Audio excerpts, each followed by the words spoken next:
ಅತ ಬಿಜೆಪಿ ಮಾಡ್ತಾ ಇರುವಂತಹ ಧರ್ಮ ಯಾತ್ರೆಗೆ ಮುಖ್ಯಮಂತ್ರಿ ಸಿದ್ದರಾಮಯ್ಯ ಅವರು ಆ ವಿಚಾರವನ್ನ ಟೀಕಿಸ್ತಾ ಇದ್ದಾರೆ. ಧರ್ಮಸ್ಥಳದಲ್ಲಿ ಬಿಜೆಪಿ ರಾಜಕೀಯ ಯಾತ್ರೆಯನ್ನ ಮಾಡ್ತಾ ಇದೆ. ಧರ್ಮ ಯಾತ್ರೆ ಮಾಡ್ತಾ ಇಲ್ಲ, ಅವರು ಮಾಡ್ತಾ ಇರೋದು ರಾಜಕೀಯ ಯಾತ್ರೆ. ಮುಖ್ಯಮಂತ್ರಿ ಸಿದ್ದರಾಮಯ್ಯ ಅವರು ಟೀಕಿಸ್ತಾ ಇದ್ದಾರೆ.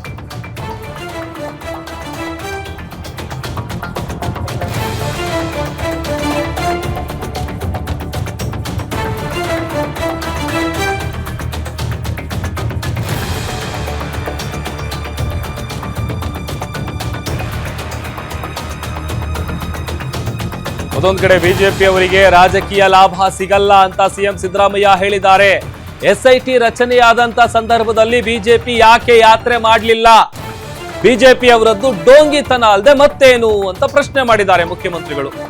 ಮೈಸೂರಿನ ಸಿದ್ದರಾಮನ ಹುಂಡಿಯಲ್ಲಿ ಸಿದ್ದರಾಮಯ್ಯ ಅವರು ಈ ಪ್ರಶ್ನೆ ಮಾಡಿದ್ದಾರೆ. ಬಿಜೆಪಿ ಅವರದ್ದು ಡೋಂಗಿತನ ಅಲ್ಲದೆ ಬೇರೇನೂ ಅಲ್ಲ.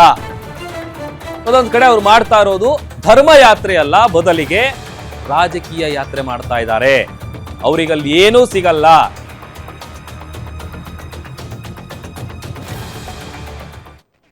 ಬಿಜೆಪಿ ಅವರು ಧರ್ಮಸ್ಥಳಕ್ಕೆ ಯಾತ್ರೆ ಹೋಗಿದ್ದಾರೆ.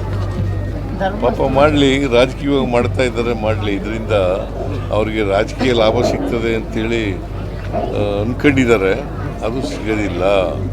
ಯಾಕಂತಂದರೆ ನಾವು ಅಲ್ಲಿ ಧರ್ಮಸ್ಥಳದ ಬಗ್ಗೆ ಅಪಾರವಾದಂಥ ಗೌರವ ಇದೆ. ಮಂಜುನಾಥೇಶ್ವರ ಬಗ್ಗೆ ಅಪಾರವಾದಂಥ ಗೌರವ ಇದೆ. ಅವರು ರಾಜಕೀಯ ಮಾಡ್ತಾ ಇದ್ದಾರೆ. ಈಗ ಬಿಗಿನಿಂಗ್ನಲ್ಲಿ ಯಾಕೆ ಮಾಡಲಿಲ್ಲ? SIT ಆದಾಗ ಯಾಕೆ ಮಾಡಲಿಲ್ಲ? ಆಮೇಲೆ ಭಾಳ ದಿನಗಳ ನಂತರ ಏನೂ ಸಿಕ್ಕಲ್ಲ ಅಂತ ಗೊತ್ತಾದ ಮೇಲೆ ಆಮೇಲೆ ಮಾಡೋಕ್ಕೆ ಶುರು ಮಾಡೋದು ಅಲ್ವಾ? ಸೊ ಇದು ಡೋಂಗಿತನ ಅಲ್ವಾ? ಈಗ ಮೈಸೂರಿಗೂ ಬರ್ತಾ ಇದ್ದಾರೆ ಸರ್, ಚಾಮುಂಡಿ ಚಲೋ ಅಂತ ಮಾಡೋಕ್ಕೆ. ನಾನು ಮೈಸೂರಿಗೂ ಕೂಡ ಚಾಮುಂಡಿ ಚಲೋ ಅಂತ ಬರ್ತಾ ಇದ್ದಾರೆ. ಬಿಜೆಪಿ ಚಾಮುಂಡಿ ಚಲೋ. ಈಗ ನಾನು ಮೊದಲೇ ಹೇಳಿದ್ನಲ್ಲ, ಬಿಜೆಪಿಯವರು ಅವ್ರು ಏನು ತಿಳ್ಕೊಂಡಿದ್ದಾರೆ, ಹಿಂದುತ್ವ ಗಟ್ಟಿಯಾಗ್ತದೆ, ಹಿಂದೂಗಳಿಗೆಲ್ಲ ಒಟ್ಟಾಗ್ತಾರೆ ಅಂತ ಅಂದ್ಕೊಂಡಿದ್ದಾರೆ. ನಾನು ಐ ಆಮ್ ಆಲ್ಸೋ ಹಿಂದೂ, ಗೊತ್ತಾಯ್ತಾ? Is also Hindu. ಅಯೋಧ್ಯೆ ರಾಮ ಮಂದಿರ ಇಲ್ಲೇ ಮಾಡಿದ್ದಾರೆ ಸಾಹೇಬರು. ಅಯೋಧ್ಯೆಯಲ್ಲಿ ಮಾಡಿದ್ರೆ ರಾಮ ಮಂದಿರ ನಮ್ಮೂರಲ್ಲೇ ಮಾಡಿದ್ದಾರೆ ಸಾಹೇಬರು. ನಾವು ನಮ್ಮೂರಿನಲ್ಲಿ ರಾಮ ಮಂದಿರ ಮಾಡಿಲ್ವಾ? ಮಾಡಿದ್ದೀವಿ. ಎಲ್ಲೂ ಇಲ್ಲ ಸರ್ ರಾಮ ಮಂದಿರ. ಸಿ